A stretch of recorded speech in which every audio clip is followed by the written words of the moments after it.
All right, meanwhile, federal officials are sending an internal memo obtained by the Daily Caller. This memo is warning that members of terrorist groups like Hamas and Hezbollah could be crossing through the southern border.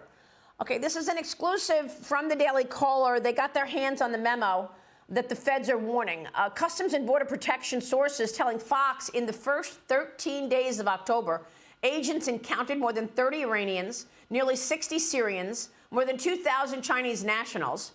Okay, 2,000 Chinese nationals, largely military-aged men, coming into the southern border, into America, in a 2-week period.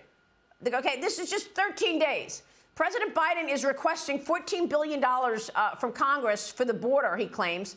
But a lot of the money is going toward non-border security measures, like expanding lawful pathways, refugee resettlements, nonprofits providing shelter and food to migrants. Let's be clear. Nobody is asking for money at the border except this president, because money at the border is just enabling them to create more housing for the migrants. What we need at the border is a policy change.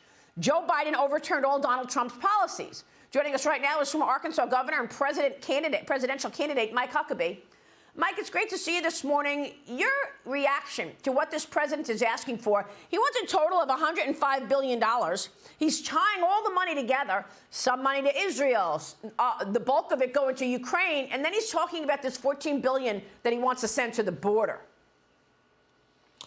It's absolutely a dog and pony show. There's no reason that these thousands of Chinese people are coming across the border to go see Taylor Swift's movie. I'm pretty sure that's not it. Why are all these people coming through the open southern border? Because they know they would never get in if they had to do the paperwork to come in legally and lawfully. So right now, if you're a terrorist or if you're a spy for the Chinese government, what better way than simply just to strut on over and be given a free hotel room and food and shelter and welcome? Go ahead and have a good time while you're here. God knows what you're going to do when you get here. But it's just absurd, Maria, and I don't understand why more Americans aren't just incensed by it. Well, it's shameful that we don't see these kinds of stories on the mainstream media, on the legacy media. I mean, look, what is the administration doing about it? And what about China? It's been such a soft approach to our number one adversary. Now we understand that China is deploying 6 warships to the Middle East. China is urging a ceasefire between Hamas and Israel. Forget about Israel's right to defend itself. Arkansas Governor Sarah Huckabee Sanders, your daughter, became the first leader in the country to tell a Chinese company they have to give up its land. She told agriculture company Syngenta to relinquish the 160 acres of land in northeastern Arkansas. Your thoughts on the governor here doing what needs to be done to push back on communist China as the administration creates a vacuum by not doing it? Well, she's not only my daughter, but she's my governor. I'm really happy to see what she's doing, because some people don't understand that agriculture is a form that would give the Chinese an opportunity to spy and to infiltrate some of the most important technology that we have. Technology is not just electronics. Technology is agriculture, the ability to grow seeds more effectively, more fruitfully. The result is we have one of the most important points of power in the United States. Our farmers and ranchers, through their food and fiber growth, do more to keep us safe and keep us secure, frankly, than any other weapon we have. And if the Chinese are able to infiltrate and start changing our agricultural capacities, they get a real upper hand. So I think it's exactly the right thing to do. Yeah, meanwhile, we see this administration trying to convince the Israelis to wait on the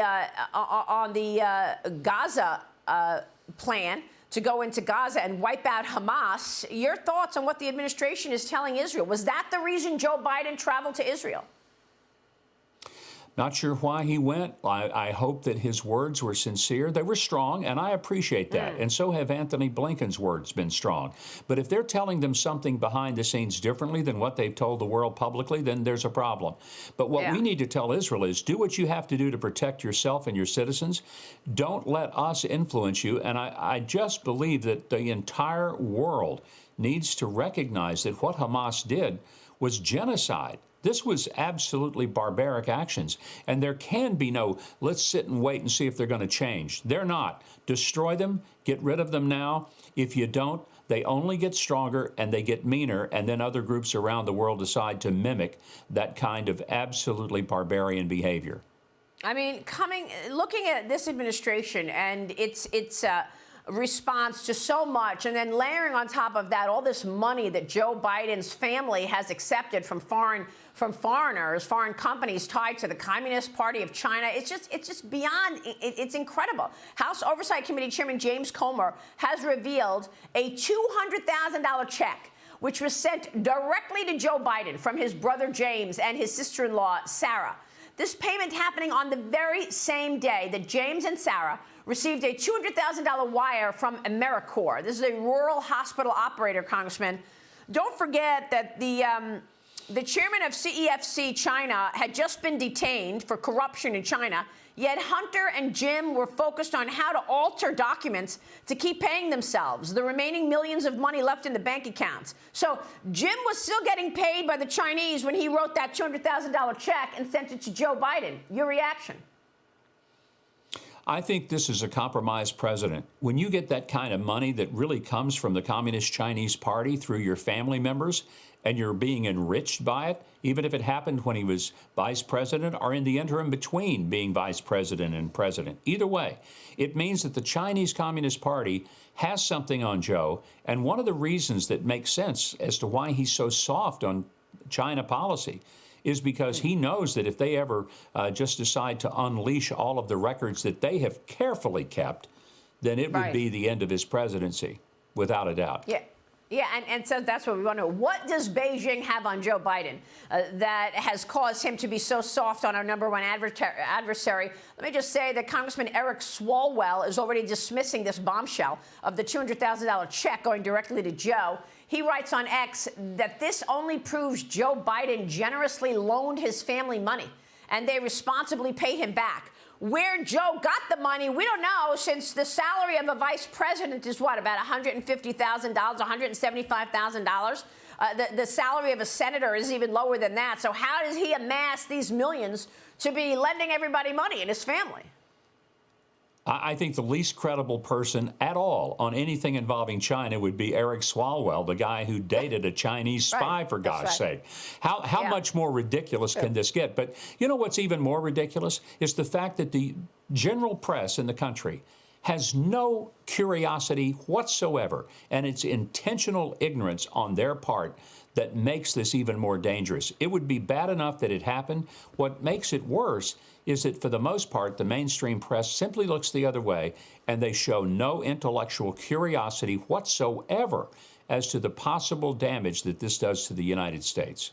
Right. You're absolutely right. And there are so many implications for America, which is already on the decline. Mike Huckabee, it's good to see you this morning. We'll keep a spotlight on all of that. Thank you, sir.